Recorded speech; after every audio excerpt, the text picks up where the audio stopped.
जब इंसान दुख और तकलीफ से गुजर रहा होता है तो वह चाहता है कि कोई ऐसा हो जो उसकी तकलीफ को समझे और उसे कुछ सांत्वना दे। मारिया को भी आज किसी ऐसे की जरूरत थी जो उसकी तकलीफ को समझ सके। मारिया ने रमेश को अपनी सारी बातें बताईं और एक बार फिर से रोने लगी। जावेद के बारे में सुनकर रमेश का चेहरा गुस्से और नफरत से लाल हो गया। वह इंसान तुम्हारे लायक नहीं था मारिया, वह बदकिस्मत था जिसने तुम जैसी और मोहब्बत करने वाली लड़की को खो दिया। रमेश ने मारिया को सांत्वना देते हुए कहा, वह काफी दिनों से तुम्हें देख रहा था, लेकिन तुम्हारी तकलीफ को समझने के लिए मुझे समय लगा। रमेश और मारिया की दोस्ती धीरे धीरे बढ़ती गई। वे दोनों यूनिवर्सिटी में साथ साथ घूमते, हंसते बोलते और एक दूसरे के साथ समय बिताते। 2 साल बीत गए। मारिया अब पूरी तरह से जावेद को भूल चुकी थी। वह उसे याद भी नहीं करती थी। एक दिन यूनिवर्सिटी से वापसी पर रमेश ने मारिया से कहा, मारिया, मैं तुमसे बहुत मोहब्बत करता हूँ और तुमसे शादी करना चाहता हूँ। बताओ कब अपने घर वालों को भेजूं? मारिया को यह सुनकर बहुत खुशी हुई। वह रमेश के साथ अपने भविष्य के बारे में सोचने लगी, लेकिन मारिया को यह नहीं पता था कि उसके जीवन में एक और बड़ा बदलाव आने वाला है। 4 साल बीत गए। मारिया का आखिरी दिन यूनिवर्सिटी में था।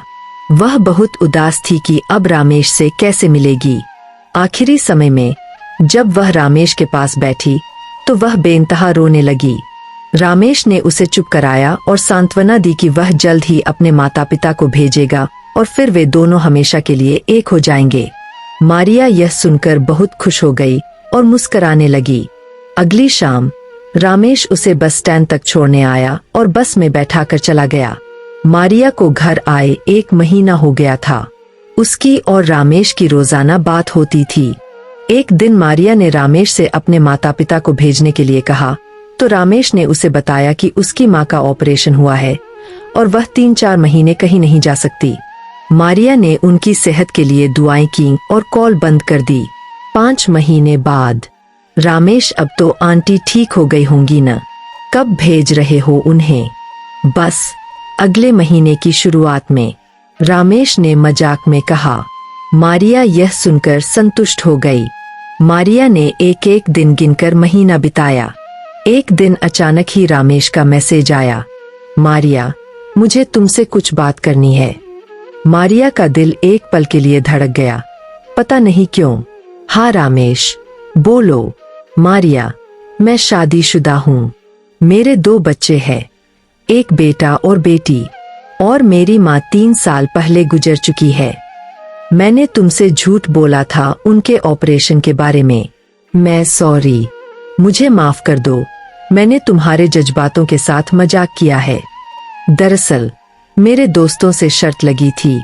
उनका कहना था कि बुर और हिजाब में आने वाली लड़कियां होती है, किसी झांसे में नहीं आती, और मेरा मानना है कि शादी का झांसा दिया जाए तो लड़की पके हुए फल की तरह झोली में आ जाती है। मारिया ने रोते हुए दिल खोलकर रमेश को बद्दुआएं दी और फिर उठी और रमेश के दिए हुए सभी गिफ्ट्स, शॉपिंग और अपने जहेज के लिए रखे हुए कपड़ों और जूतों को उठाया और सहन में रखकर आग लगा दी। अपने जहेज और बाकी सभी चीजों को जलता देखकर वह जोर जोर से रोती रही। जब सभी चीजें जलकर खाक हो गईं, उसने जल्दी से झाड़ू से सहन साफ कर दिया। वह घर वालों के आने से पहले सब सेट करना चाहती थी। यह सब करने के बाद वह अपने कमरे में आई और लेट गई। नसीम बेगम रात का खाना उसके कमरे में रख गई। मारिया ने खाना नहीं खाया। वह सारी रात छत को घूरते हुए वह यही सोचती रही कि अगर आज मैं मर गई तो क्या रमेश को पछतावा होगा? यकीनन नहीं।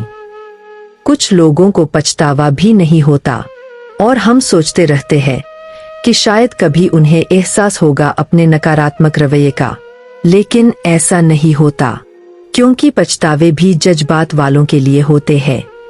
मतें भी उन्हीं के हिस्से में आती है।